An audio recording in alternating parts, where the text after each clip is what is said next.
What's going on, guys? Dan from SSG bringing you another Edison finals match here from our local. It is actually myself this time on the right, playing my Dark Creator zombie deck that I profiled on the channel recently, against Paul on the left here, who is playing Diva heroes. So we are looking at a pretty interesting matchup here, and we're going to see how it goes down. Both of us are 3-0 in this event, so this is the finals of our local, and let's see what happens. First we have Paul starting out with Upstart Goblin. Pretty decent start, thinning out his deck. I definitely like adding Upstart to the Diva hero lists. And then we have a special summon of Evil Hero Prodigy, and then a sacrifice, a tribute summon for Malicious. So not the greatest start, but he gets to cycle through his deck a little bit, drawing a card off Upstart and then a card off of the Evil Hero Prodigy in the end phase. And he ends up setting a back row behind the Malicious. So not a horrible start, you know, he's at least getting through his deck, but not an ideal start. You would have definitely liked to have a Stratos. On my side, I draw for turn and then normal summon a Goblin Zombie. Really good response to the Malicious here, just summoning something that doesn't really commit too much to the board. It's a floater, I just summon it, and I'm going to be able to threaten to attack over the Malicious. And I do declare an attack, and it does kill the Malicious. And the Goblin Zombie ends up milling a Snowman Eater, it looks like, so not a bad mill for Paul there, as it's going to get a water monster in his grave to make his Miracle Fusions live already this early in the game. So let's see how Paul ends up dealing with this Goblin Zombie. Both of us are kind of just feeling each other out at this point, and he drops a Spined Gilman down, attacking for 17, so not a great start for Paul, to be honest here. He's sacrificing for Malicious on turn 1. His turn 2 play is Spine Gilman, attack a Goblin Zombie. So not a great look from the Diva Hero deck here, a deck that could be fairly explosive. The Goblin Zombie ends up grabbing me a Mizuki, so I'm going to look to most likely discard that. I draw for turn, and let's see what the response to the Gilman is. This format's all about tempo, and I end up normal summoning a Mizuki here, and crashing, or attempting to crash, as, yep, they both do die. And interesting play, I think, on my part. Just want to get the Mizuki in the graveyard and I guess clear the way. Spine Gilman isn't a huge threat, but I think trading and then allowing Mizuki in the grave is very decent, I'll say. Very decent. Paul ends up setting a defense monster and ending his turn, and it goes over to me. So let's see what I have cooking on the other side. Paul's defense position monster is most likely something like Snowman Eater, Treeborn Frog. I end up summoning Armageddon Knight, which is a pretty good summon in the spot, already having Mizuki in the graveyard. I end up sending Plague Spreader, so zombie engine's already kind of set up here. Goblin, Mizuki, and Plague Spreader in the graveyard, and I only play 4 zombies on the deck, so Goblin Zombie, really strong card to just getting your entire engine going, and already trading with Spine Gilman, not the best card to trade with, but interacting in some way with the opponent's deck while setting up your engine. Pretty strong. Goblin Zombie just getting the deck going for me here, and Armageddon finishing out the engine. So let's see what I end up deciding to do here. I do declare an attack. So looking to see if I'm going to run into a Snowman here. The Snowman would kill the Armageddon Knight, or if it's a Treeborn Frog, potentially a Sangan. Those are the monsters you tend to expect out of the defense position sets from the Diva Hero deck. Most of the time they want to be normal summoning, but if they're setting a monster, it's usually one of those 3. And it looks like it is a Sangan. So both of our decks kind of just getting our engines going and like feeling each other out in this matchup here. No one really committing too many things to the board, no one making any major plays at all. But we're going to see what Paul grabs off the Sangan here. Sangan, a really strong card in Edison format. I can't iterate that enough, as it grabs so many different powerful cards, and one of them being Deep Sea Diva. So he's going to hopefully combo that with another Diva in his deck, since his Gilman is already gone. He searches out the Diva. That back row is still sitting there from earlier in the game, and I end up passing my turn. So, curious to see what that back row is now that I'm looking back at this footage. I wonder what he has holding on to for so long, but at the same time, I haven't really presented any sort of like big threat. We kind of just going back and forth, killing each other's monsters, and setting up our own decks, which is kind of what you want to be doing in Edison format, especially in a matchup like this. So let's see how Paul continues his game plan. He's surveying his graveyard as he has a few different options here. Malicious is already in the grave, and he has Diva in hand, so he can kind of do a lot of different things in this turn, and this is kind of the power of the Diva hero deck. He ends up special summoning Infernal Prodigy and then sacrificing it for Caius to banish the Armageddonite. So, really explosive play, just comes down, banishes it right away, inflicts 1,000 points of damage since the Armageddonite was a dark. And now Paul's thinking about attacking here. He doesn't want to get blown out by something like Gores. And then right there as he points his card, I remember him asking me if I had a response to the effect damage. So he kind of has a read that I have Gores in hand, I believe, at this spot. And I'm going to see, I forget if he plays around it. And he does. So he does think that I have Gores, and he doesn't attack with his Caius. So interesting play there. You see this in a lot of high-level Edison games where people who think that Gores is going to have a big impact on the game just straight up won't attack into it until they are ready to be able to deal with it with a card like Lightning Vortex or a Caius coming down. But it passes over to me, and then I end up activating a Book of Life, which is extremely powerful in this spot, reborning a zombie and then banishing his Malicious out of his graveyard. Really strong play. I mean, the incidental graveyard hate on Book of Life is very strong, and then I end up reborning my Plague Spreader with my Mizuki effect. So putting 2 monsters into play without normal summoning, but of course we have a response. We have a Phoenix Wing Wind Blast out of Paul on the left side. Kind of the card that like you could think he has, because he hasn't really had a good target for it yet so far, but breaking up a synchro play is definitely something you want to be doing. And it looks like he discards another copy of Wing Blast to it. So he's going to look to interact with my play, not let things get out of hand, and he targets the Goblin Zombie to go back to the top. That's a pretty interesting choice. I think either way, there's going to be a play made since I still have my normal summon. You could take away the Tuner, or you could take away the Goblin Zombie. I think if you take away the Goblin, you're playing around Caius. But I end up normal summoning Mystic Tomato and sinking for a level 6. I accidentally removed the Plague Spreader Zombie because I thought it was sent to reborn by its own effect. But luckily it doesn't impact the game. Yugioh Guardian comes down and attacks. So taking the Caius away from Paul. Yugioh Guardian, a card that I feel like doesn't come up too often because a lot of people play around it. Or find ways to play around it. But Yugioh is really strong. This is like one of the first times I've made it in like weeks. It's just a really strong card that when it comes up, it's really powerful. And completely flips the tempo of the game. Paul goes for a normal summon of Deep Sea Diva to try and combat the field I have rather. And he's searching through his grave, and I believe he realizes that the Gilman is out of the deck, and he chooses to concede in this spot. So he had pretty low resources, chooses to concede the game, and Yugioh Guardian just comes down in the late game and kind of just takes control by taking control of the Caius. So on to game 2, Paul gets to play first, and we'll see what happens in this one. Hopefully he gets off to a little bit of a better start.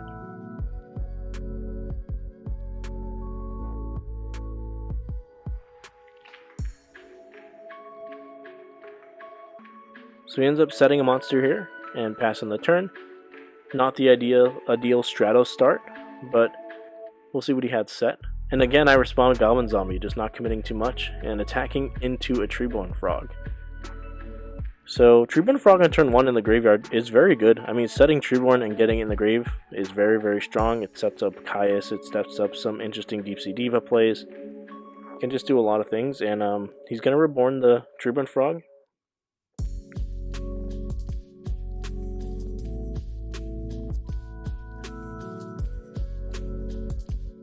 And he does tribute for Caius, Goblin Zombie being an excellent target for Caius, banishing and taking 1,000 from that, and leaving me wide open. So making it that I don't get my search, I don't get my engine going, which proved to be very relevant in the last game. The zombie engine can just kind of go into itself. And here again, we see Paul play around the Gores, so he must not have any sort of answer to it, and or he has a way to play around it on a following turn. So doesn't feel the need to put pressure on at this point. He has Caius, he has the tempo, he has Treeborn Frog coming back if anything goes wrong. So I mean, it makes a lot of sense, and I end up passing. So this kind of tells Paul that I do have a Gores. So his read is kind of correct here, and he ends up tribute summoning the Vanity's Fiend by bringing back Treeborn Frog and attacking with both. So he just clearly plays around Gores in the spot. Excellent play by Paul. He rewards himself with 4,800 damage and a Vanity's Fiend in play by playing around that Gores. So very, very strong. He sets a back row and passes over to me. So let's see how I can deal with this big board. And it looks like I activate a Lightning Vortex. Lightning Vortex is in the sideboard, so coming in and being very handy here. I discard a Krebons. Not a great discard, but nonetheless, I'm still removing a Vanity's Fiend and a Caius. So 2 for 2. And now the follow-up is Mystic Tomato. It comes down and declares an attack for 14 onto Paul. And then I set a back row and pass. So interesting sequence there. Paul playing around Gores, getting rewarded for it, dropping a Vanity's Fiend, and then luckily me having the Lightning Vortex for the out of Caius and Vanity's Fiend, because that board is very lethal and can get out of hand very quickly. Mystic Tomato, one of my favorite cards in this deck, as it can apply a little bit of pressure while also just kind of just floating around. You know, people don't really want to attack it and get you into your zombies or get you into more tomatoes. So it's just going to sit there and keep poking until they have a Caius or some way they want to deal with it. Paul ends up passing here, and the board state is the same, so usually when that happens to Edison, you just keep attacking. There's no reason to commit more. You don't want to run into a card like Torrential, so I end up declaring another attack for 14 in Mystic Tomato. Back rows are the same, still one on each side, and Tomato in play. I feel fairly safe in this spot, as you showed with Mystic Tomato in play. There's not really going to be a way that you get OTK'd or anything like that. Paul ends up setting another back row and passing. I draw for turn.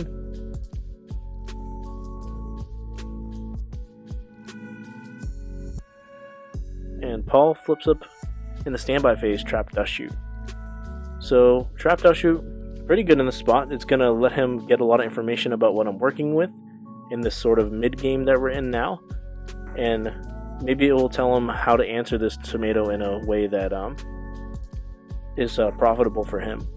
I end up revealing a mixed hand over here, strong and bad. I have a Titanial that's kind of a brick, as well as a Cyber Dragon out of the sideboard. And then of course I have the powerful Darkholm Dragon, which he immediately selects. And Burial from a Different Dimension as a great follow-up play for later in the game, and Torrential Tribute as well.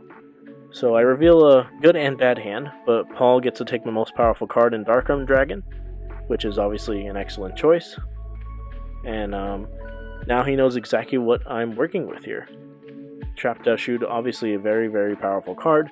Generally more powerful on turn 1, but getting this information in this game is extremely valuable at this point. So, however, it is still my turn, and I declare another attack with Mystic Tomato. So now it's attacked 3 times for 1400, and that's the kind of damage you really would like every game out of Mystic Tomato. If it does that much, then it's doing a lot for your deck. I end up passing the turn, and Paul draws for turn. Let's see what he's going to end up doing here. He still has a Treeborn in the grave, but that back row is clogging it up. And he summons another Spine Gilman. So on turn last game, he has Spine Gilman pretty early in the game, and then now in game 2, he draws it again. So pretty unlucky for Paul here, as he's going to summon the Spine Gilman, and he's debating on attacking the tomato. He's seen my hand of Burial, so he's a little weary about attacking and getting a Goblin Zombie, so I can go fetch Mizuki. But I believe, yeah, he's really thinking about it here, and he does end up attacking, so dealing 300 points of damage, and Mystic Tomato activates to go fetch a Dark Monster out of my deck. A lot of options in this deck. Malicious, Goblin Zombie, Sangan, a lot of different things I can grab.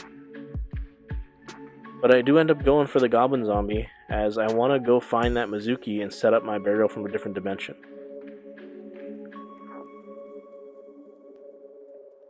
Spawn Gilman being 1700, I do have to like get it off the board somehow. The Goblin Zombie will just get run over if I don't.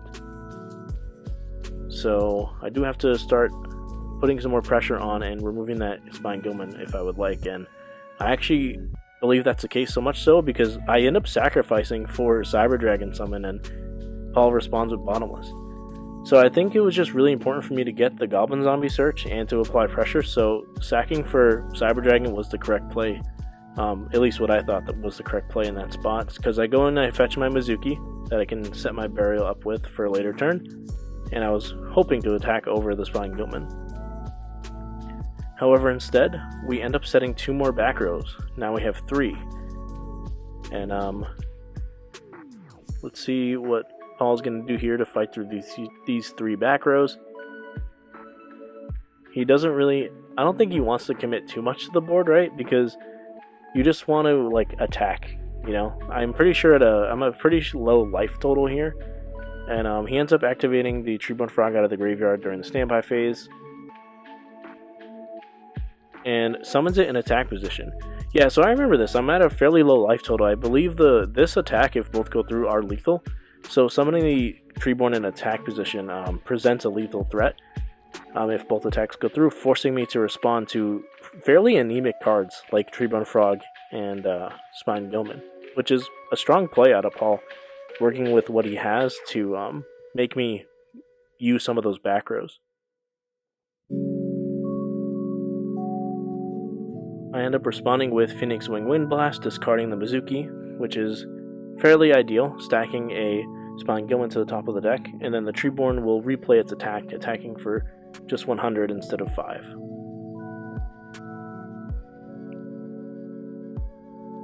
So now only 2 back rows left for Paul to work through, and I have my Mizuki in the graveyard for the follow-up on my turn. He's looking at my graveyard, seeing what he wants to play around, and he ends up normal summoning Deep Sea Diva. And I believe the effect resolves.